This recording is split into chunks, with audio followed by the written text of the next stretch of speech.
This looks absolutely disgusting, and my husband put it into a plastic bag because I had to go rescue a nap because my 7-month-old does not like to sleep in his crib for longer than 30 minutes for naps. So we have put this in a little plastic baggie, but these are some salmon patties that I'm making for him for the week. So we just recently started more of like a baby-led weaning style of feeding. He was eating mostly purees from like 6 to 7 months, but then he stopped like being as interested in them. He still really likes the Serenity Kids meat purees, especially if I mix them with like avocado, or I'll slather them onto like some teething biscuits, or I'll put them onto toast with avocado just to make sure that he's getting like that protein and that iron and all of those good things. But I wanted to try these little salmon patties to see if this is something that he likes, because salmon is packed with so many beneficial nutrients for babes. And I should have filmed the process of actually making the patty like dough. However, I knew I only had a limited amount of time because he was napping.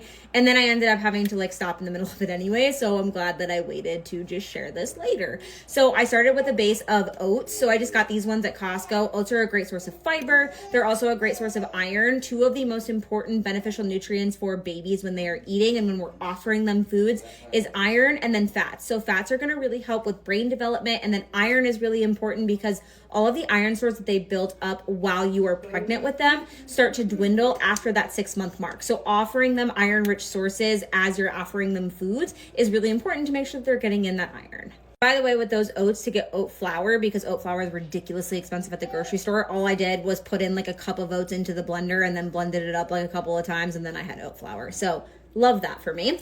We've got some pumpkin puree, which is packed with things like vitamin C and potassium. It's also super soft, really easy just to use as like a binder.